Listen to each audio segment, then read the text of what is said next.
Hey there YouTube, how's it going? Nerdy Narwhal here, and I'm back again today for another action figure review. Today I'm going back and I'm taking a look at the Neca Strongheart 7-inch scale Dungeons & Dragons action figure. Now I recently took a look at Elkhorn on the channel, just out of sheer hype, and I said I probably wasn't going to do too many more of these smaller, lower end action figure reviews, and that is still true. I don't plan on doing many of these, but the response to that video seemed pretty decent actually, so I figured, okay, I may as well go back and have one more look at the figure from this line that I can currently and confidently say is still my favorite release from the Neca Dungeons & Dragons line. Now there was a commenter in the last video who mentioned, oh, what was his name? North something? Either way, it's a barbarian. I'm really looking forward to that one. I hope Neca gets around to it. But even with the phenomenal release of Elkhorn, Strongheart is still my favorite. So let's take a look at this action figure. Now, this guy has been released for a little while now, so I'm sure you have plenty of options for figure reviews. If you're here though, I'm glad that you are. Let's talk about the aesthetics. Let's get in nice and close. First of all, you don't get any alternate portraits, but you do get what I would consider to be a pretty big alternate look with that movable visor. Underneath that visor, he has the big cop kind of mustache, which I think is really appropriate for a character like a lawful good paladin. And then when you put that visor down, it's all business, and he looks pretty awesome. This is your stereotypical fantasy knight, good guy sort of character, and I'm pretty partial to playing paladin, at least for a couple of run-throughs during Baldur's Gate 3. I haven't done it for a tabletop game yet, but either way, he looks pretty awesome. Just the aesthetics are great. Now, one thing that I really do think could have ruined this figure would have been if Neca opted to give us a hard plastic cape. I know that these figures don't cost too much, around $35, but I just can't stand hard plastic capes, coming from being mostly a mixed medium 6-scale collector. So I was downright spoiled when Neca decided to give us that nice cloth cape with a wire in it. I prefer things that can drape well on their own.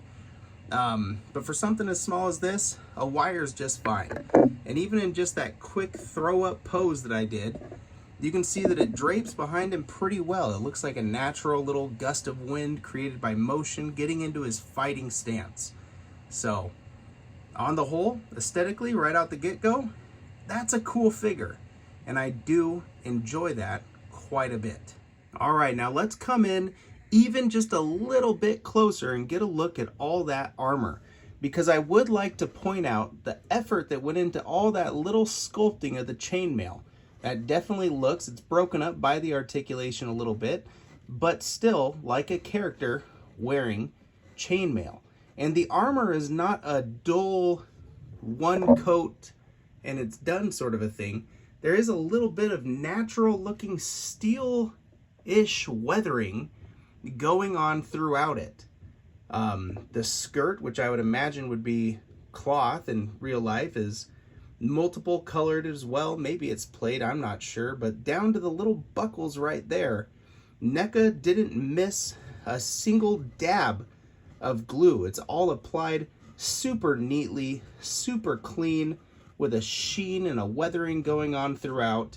So it really is quite a nice piece to get onto a shelf for, again, 35 bucks. And I'll repeat it over and over again, but while they're releasing stuff like this in that price range, this will remain my favorite lower end action figure series that's releasing to date. Now, I really couldn't tell you if this guy is still in stock or not, or if you'll still be able to find him at Targets. I think you probably can. I imagine production numbers were pretty high. But if you did miss out, or it is out of stock everywhere for whatever reason, it's good to know that Neca is doing a re-release with a more classic color palette. Now I think I'm probably going to pass on that because I like this palette just fine, this more modern, realistic look. And I don't know if the classic palette would fit in necessarily with the sort of fantasy lower end action figure display that I got going on. However, that one also comes with less accessories. And that is what we are going to take a look at now, is all the accessories that this guy comes with, starting with the hands that I don't have on display with the figure. First of all, he's going to come with a set of relaxed hands, which are always kind of nice if you decide not to have him with the shield and just have him one-handing a weapon. Those are good. He comes with a set of fisted hands. If you need him to deliver a right hook of absolute justice, you certainly can do that. And he's going to come with gripping hands, two of which I have on the figure, but they vary in terms of how tight they are. One is going to be a looser gripping hand, which I opted to use for the shield so that I could get that hand around that strap in there. And one's going to be a tighter gripping hand, which I enjoy using for his accessories, both his sword, which definitely needs it, and his hammer, so that he can get a nice tight grip on either accessory. Now on the figure, what I have right now, let's remove that real quick because it is entirely removable from that strap there. We have his sword scabbard. Let's see if we can get a little bit better of a focus on there. There we go. That looks really good. It has some faux cloth wraps going around it, which are all painted with a decent amount of weathering. They look really nice. That's also going to have a removable. It is in there good and tight, which I would prefer to having it loose and able to flop out. But it's got a little removable dagger, which again is very thin, very small, but well detailed little accessory. And I can slide that back in there and it's not going to fall out, which is something I really appreciate. Now what goes in that scabbard but his sword? His sword's name is Pearl, I believe. And again, it has some nice weathering going throughout. It looks like a hunk of metal, but it's not. It is a thin piece of plastic. And really, I have no gripes with it. It's a good looking sword that would go with his shield. I think on its own, it'd be a little bit small of a sword. Let's see if I can compare that real quick just to the one that came with Elkhorn over there. Elkhorn came with a fatter sort of sword, and I guess this one's a bit longer, but it is a little bit tiny. Either way, that's a good accessory. And then finally, as I have on display with him right now, he's going to come with his mighty hammer. Now, when I was going through BG3 last, I ended up using one of these one-handed hammers with my paladin for a goodly amount of time. So that is what I've opted to give to our paladin here. It looks great. It's got some gold, which I like because it breaks with the color palette of the character a little bit. Looks awesome. He holds onto it well. And one thing that's pretty neat is that you can display this hammer on the sheath right there, and they both just kind of fit naturally at his side. Come on, get that slid in there. A little bit tight, coming in from the bottom there. There we go. Ta-da. And now they can both just sort of hang at his waist. You can do this a couple of different ways. Probably the best that I saw was to actually wrap this hammer around the top. Let's just do it. Let's take that off. And we are going to wrap this hammer through there. Like that. And then we're going to slide that through. Like so. And then we're going to put the sword in. And boom. He has all of his accessories hanging pretty naturally at his waist, and he can choose either. He can equip his trusty sword, Pearl, or he can equip his mighty hammer and deal some real damage to his enemies. Now he's also going to come with that shield. Of course, that shield has a nice little bit of weathering, much like everything else, a good little black wash going throughout it. It's solid on the back side there. You can see that it's sculpted to look like wood, and also you can see how easy it is. You get that gripping hand on there and just slide that other strap over the greave, and boom, he holds that shield really well. And he articulates pretty nicely with it too. So everything's pretty solid on this guy. He looks great. Let's get into some articulation. Now, articulation is where I really think this guy shines. He has the best articulation in this line, hands down. And I want to start off just by pointing out how close, even though he's a fully armored character, how close you can get that arm to rest in at his sides.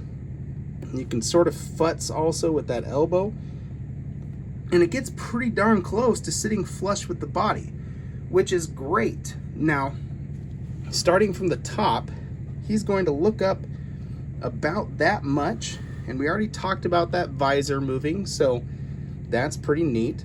He's going to go down about that much. You can get a good little up and down. He can tilt his head a little bit side to side, but he can look unhindered to the right, and he can look unhindered to the left, so you get plenty out of that head.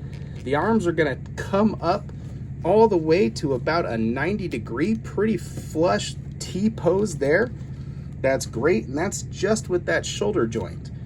Bring it back down, and you can bring the arms up a huge amount. You see that rubber gets out of the way very nicely, and he can easily get his sword above his head to smite some foul, lowly opponents. Bring that back down. There's a good swivel, pretty tight swivel up there at the top of that bicep, and then down here there's that other joint for a good single jointed elbow, which is going to get you right to about 90 degrees with some more swivel right there, more swivel at the top of the greave, and then a hinge and swivel down there at the hand. Now, one thing that I think I would have liked, knowing full well that we're not going to get your typical 6-scale wrist joint, is maybe an up and down right there instead of a side to side for that sword. But really, you're going to be able to get him in just a fine cutting pose. There we go, low effort. Again, just do a quick pose so you can see what I'm talking about. Boom. He looks like he just swung his sword, and that works out great. And we've also started showing off that diaphragm and getting him into that pose. So that diaphragm right there is going to allow for a lot of motion and a great amount of crunch, because there's more articulation down there in his waist. He's going to be able to swivel almost all the way around, only hindered by those sculpted metal straps right there on his back. But really, those do a great job of bending and getting out of the way too. And I'm not too worried about breakage from that either. His legs are going to be able to kick up again to about 90 with a big double jointed knee, which is going to get you to go back about yay far. Then you come down here to the ankles, which have plenty of tilt. They can go back, they can go up, and you're going to be able to do all sorts of really good dynamic action poses with this guy, if that is what your heart desires. If you want to get him in a good, wide, I'm about to smite this orc pose, you can totally do that. And he looks awesome doing it. Excellent work on articulation. I hope to see this kind of articulation continue for all of their standard-sized humans throughout this D&D line. If they can do that, I would be more than pleased. Now, let's get to some height comparisons. The first one I'll stick him next to is going to be his arch nemesis, War Duke, the only other standard-sized human in the line so far, and you can see that they are going to be right about the same height. He's posed a little bit wider than Strongheart, So that works out pretty darn good. They're foils for each other. They should look pretty comparable on a shelf. Let's go back. Let's stick them next to Grimsword. Grimsword is by far the largest character in this line. So you can see he's going to have a little bit of size, just girth and height on Strongheart, which is just fine and pretty darn accurate. Finally, let's compare him to one of the little guys in the line. Let's use Elkhorn, currently my second favorite figure to be released so far. And he has a lot of height on Elkhorn, as he certainly well should. Get him out of there. And now let's compare him to some other lines. Let's see how he looks next to Mythic Legions. I have a little kit-bashed Father Christmas wizard here. And he has about a full head on Father Christmas, which might sound like a lot, but Father Christmas still has a bit of height on our dwarf. So really, that works out not terribly. That's kind of okay if you consider this Father Christmas wizard here to be a feebled old man sort of wizard type of character. He's going to not work all too well with our barbarian Conan from Mythic Legions. I think that Conan is just too small to go with Strongheart. Even though Conan is, as described in the original books, a smaller guy. He's a barbarian, but he's also, you know, probably more so akin to a roguish archetype. He's nimble and quick and strong as an ox. He's kind of got it all going for him. And I do have this Conan using the Elkhorn sword right now. But yeah, Strongheart's going to be a little bit too big for that kind of a cross display. He will work okay, though, with this Toy Biz Conan, maybe, if you have that lying around for a barbarian. He's going to work okay with this Diamond Select Orc. If you need to get some bad guys in your display, he looks pretty good with most of them. And if you just can't wait to get a barbarian on display, you could always pick up a Super 7 Conan. He is again going to be a tiny bit smaller than Strongheart, but their height is going to be much more comparable to one another than that Mezco Conan. And finally, let's just get another Mythic Legion out there. Here he is compared to Snag, my all-time favorite Legion, and the height differential between those two is great, I think. You have your noble human paladin and your probably wicked little goblin, and that works out good. So I hope that's helpful for anybody who's thinking of mixing and matching this character in with other lines. I do think that he'll work okay with Legions, as long as you can accept in your headcanon or your display canon that he's just a bigger character than most other Legions humanoid characters. Now, all right, you guys, that is going to wrap up my quick little review of the Neca Strongheart from their Dungeons & Dragons line. I hope that that's been helpful. Like I said, if you see this figure out in the wild, it's absolutely worth you giving it a pickup for the lowly cost of like $35. This is my favorite lower end action figure line, and this in particular is my favorite figure from that line. Full stop. Elkhorn is great. He's a close second, but nothing is beating Strongheart for me right now. This is the figure that really sealed the deal and made me think, yeah, I'm going to be a completionist.